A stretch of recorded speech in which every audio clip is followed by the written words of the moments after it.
Hello and welcome back to another Minecraft tutorial with me, Groover. Now today, as you can see, I'm playing in the betas, which means I've been testing some stuff, and I've been testing some stuff to do with spawners. And I just wanted to make sure that with the addition of the new magma spawners that nothing has really changed in the game. So what we're going to do today is we're going to go over all of the things we already know about spawners, and we're going to add the things we've found out about the magma spawners and any particular interesting points that the magma spawners have. So the first things that I'm going to do is I'm going to go over all the stuff that you already know and save all the magma stuff for the end of the video, because I just want to put it all into one place because I think that's what people are going to want. So anyway guys, let's have a quick recap on what we know. Okay, so we now have 7 spawners in the game. We've got the zombies, skeletons, spiders, cave spiders, silverfish, blaze, and now the magma cubes. So the things that we do know is that we've got most of these in the overworld. So we've got the zombies, the skeletons, the spiders, the cave spiders, and the silverfish all in the overworld. And then the blaze and the magma are going to be in the nether.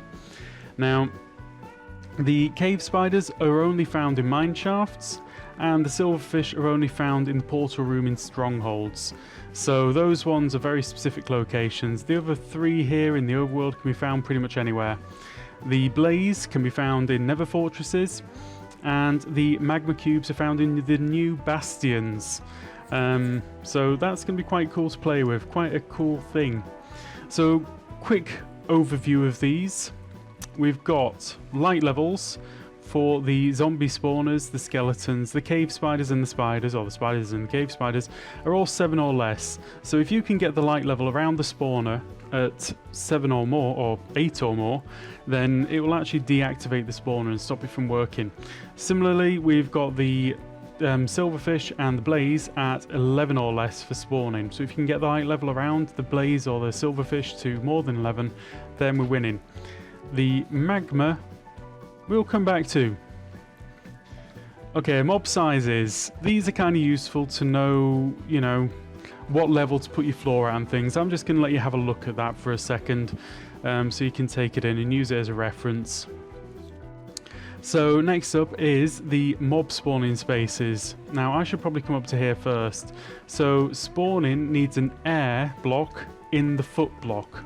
Okay, so if you want any of these things to spawn in their foot block, there has to be air. If there's no air, it will not spawn. Now, whatever's above it matters as well. So, for example, with this skeleton, if you've got an air block in its foot block and a transparent block in its head block, in the spawner region this is, then it will spawn anyway. So if there was glass and a 1x1 space at the bottom, then it would spawn. Whereas if it was an air block there and then a solid block there, it would not spawn. Right? Useful? I think so. So we've got 2 sets of numbers down here. The first set of numbers on the top row is the space it needs if you're assuming solid blocks around it. And then the bottom row of numbers there is if you're assuming an air block and then transparent blocks. Okay? So we'll just have a quick look over those. And again, we'll come back to the magma block because, or the magma cube, because I think they actually had some interesting different stuff going on with it, which I really want to show you guys. So we've had a look at that. Next up is the mob cap around the spawner. So the mob cap around the spawner is actually 6 now. That's been updated for quite a long time. So basically, within the detection range of the spawner, the mob detection range, it will hold 6 of the given mob in that area. If it goes up to, say, 6, then it won't try and spawn anymore. But if you can get the mobs out of that detection area, the mob detection area, then it'll be happy to spawn more. It thinks, okay, these guys have vanished, I'm going to make some more. Next up is spawner activation. So the actual distance from the spawner at which you have to be as a player for the spawner to be activated and trying to spawn things is a 16 block sphere around the spawner itself. But we're going to have a look at all of these things just a little bit more closely. So let's go up top and have a quick look. Right, so the first thing is the spawning spaces around the spawner itself. So this is actually all of the blocks in which this spawner will try and spawn mobs into. If we break one of those blocks, yeah, pretty much instantly we get results. So let's just get rid of that. and fill that back in. No, that's not filling it back in. That's filling it back in. So basically, if you fill in all of these spaces around the spawner with either glass or solid blocks, then the spawner will not activate.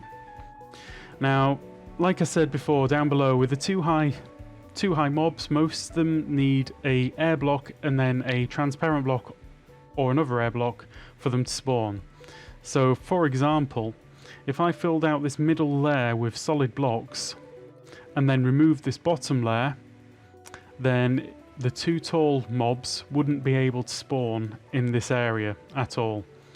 So that would be like a way to minimize your work in terms of filling out this area.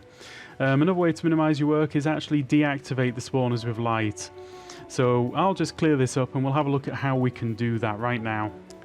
For the mobs which need a light level of 7 or lower to spawn, then they are really easy to actually deactivate. So that's your zombies, skeletons and your spiders, both types.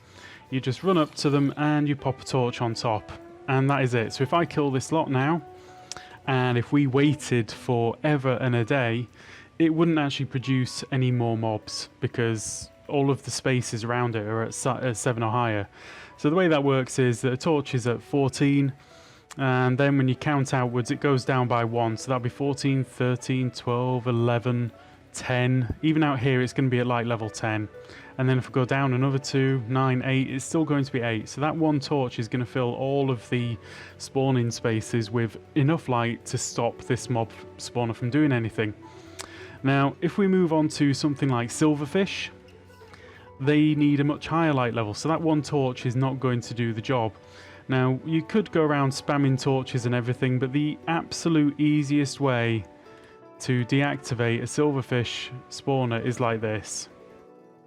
And that will stop any silverfish from spawning, because the light level from the lava is 15. It's coming out far enough and wide enough that it's going to fill all of those spaces with higher than 11 light levels. Okay, and that also works for the blaze spawners. So if I turn that into a blaze spawner, I'm not going to get any spawns from it because the lava is just blocking all of those light levels out. Or it's stopping it from spawning because the light level's too high, to be more precise. Okay, so if I just, I mean, we've not had any spawns there. If I just pop this on top now to get rid of the lava source and then let the lava go, you can see pretty much straight away we get a spawn. You can do something like this to stop the spawning, but that's kind of expensive and it does need to be a decent light source. You can't just be using torches. So I think you're way better off with just a bucket of lava straight on top of it and it's job done. And again, we'll have a look at the magma cubes in a few moments to show how they work. Next up is the mob detection range. So this is the area around the spawner within which it will look for mobs of its type and decide whether it's allowed to spawn more.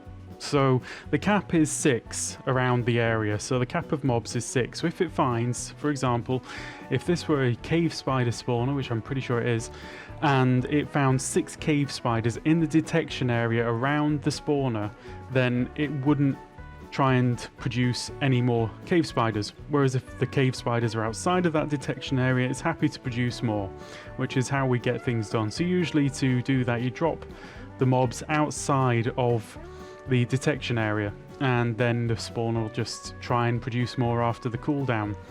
Now, the problem here is that it's not straightforward. It's not a simple shape. This is a 16 by 16 by 8 area with a mob spawner roughly in the middle, which means that the 16 by 16 by 8 area is off center.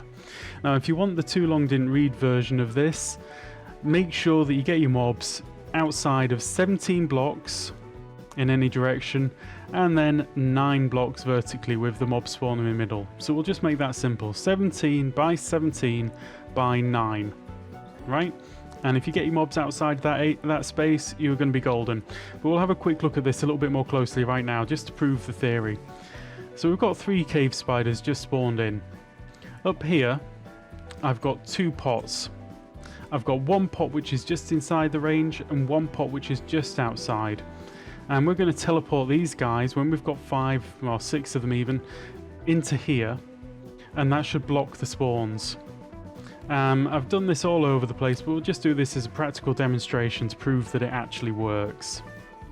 Okay, so we've got our 6. Let's just jump in.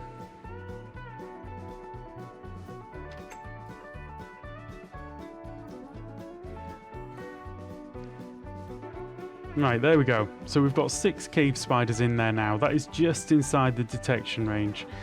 This spawner should now do nothing because it's got 6 spiders just inside the detection range. Now, if I go up here and stand in the area just outside the detection range and get them to come to me, then the spawner should kick off again. So we'll see that in a few moments. We'll just give it a few seconds. There we go. So extra spawns pretty quickly. So usually, like I say, the trick is to drop them down. But what sometimes happens is you'll drop them down, funnel them along, and you'll end up creating a little holding cell a little bit too close to the spawner. Okay, that's something you don't want to do. You want to make sure that you're outside the spawner and you're collecting them over here on the outside of the detection range. So we'll have a quick look at this a little bit more accurately. So when I said that it's 16 by 16 by 8, this is kind of like the exact center of that 16 by 16 by 8 area. So it goes 8 blocks in that direction, 8 blocks in that direction, and then it goes 4 up from the bottom corner right there, and then 4 down from the bottom corner as well. So the thing to sort of bear in mind here is that this is in the negative direction. So your coordinates should be counting down. If you're really interested in being absolutely precise for this anyway, your coordinates should be counting downwards in this direction. And then you know that from the bottom corner there is the exact center of the 16 by 16 by 8. Okay, so this is the very accurate version. And like I said, if you want to make it simple, do it 17 by 17 by 9. Okay. Right, next up is the activation range, the player activation range of the spawner. I'm going to do this kind of simple because it's kind of a little bit complicated, in the same way that that's kind of complicated, but because it's not a square, because it's a sphere and it's detected from a particular part of the player, it just gets a little bit messy. So we're going to keep this simple. It is basically a 16 block or a 16 meter sphere around the spawner itself. Okay, so this is for illustration purposes. If I come up here, stand there, you can see that the spawner is not activated. If I then just step forward a little bit, it activates. And I step back, it deactivates. Forward, activates, back, deactivates. So this is just to give you a little bit of an idea of the kind of space around the spawner. The best thing is if you've got 2 spawners that you think are in range of each other, just dig between the 2, give yourself a clear line of sight between the 2, and just stand somewhere in the middle and look to see if they activate, because if you can see them, then you know they're activating, you know they're in range. You don't need to do big maths. It's not that complicated. You do not need to do big maths on this. So that's the player activation range of the spawner. Now, using these things, the actual spawning spaces around the spawner, the mob detection range and the player detection range around the spawner, you can very easily produce a mob spawning farm from a spawner without too much issue. All that you really need to do is make sure that you've got enough spaces around the spawner for the mobs to spawn. Make sure that they get outside of this area, and whether your killing chamber is outside that area, and make sure that your AFK point is inside that area. Okay, so that is basically all of the basics for mob spawners. Next up, we're going to move on to the magma cubes because they're a little bit quirky and a bit different. Okay, so some of the basics. Magma cube spawners have the same cap as all of the rest. The big mobs, the big version of these, let's throw some down. There we go, this big boy. That one can jump 4 blocks. So you've got to be careful of that. If there was just a wall going up to this level here or to this level, they could jump on top of it and get out. So you need to be aware of that. They are big.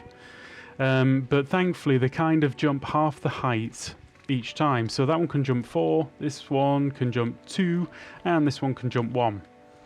Okay, now this is a really interesting one. So I'm going to come back to that in a moment. Okay. Spawn at any light level. I have not found a way to get enough light around this thing to actually block the spawns. These will spawn during broad daylight. It doesn't care. So basically, as far as I'm concerned, the only way to deactivate this is by filling in all of the spaces around it. Just to loop back for a second, the mob cap for these is 6. It doesn't matter what size they are, okay? So that's kind of something to be aware of. It's not terribly important, but you know, that's what it is. Now, I filled up all of this space with light blocks, and what we'll see is we should get spawns pretty much anywhere. So we'll just wait a few seconds and see if we get a spawn right there, which to me proves that you just can't deactivate this with any kind of light source. So I've left that doing its own thing for a little while, and as you can see, we've got quite a few mobs down here of various sizes. So even the big ones can spawn in a 1x1 space, which is kind of weird. What I found was that actually if this were transparent, so if it was all glass, and I placed a hole there and had a solid block above it, then it would kind of make the big ones spawn almost outside of this area. Whereas if that hole was filled in, then there'll be no spawn space. So it's almost like the spawn space is getting used, but the spawn is being transferred. So it's a little bit weird and a little bit funky.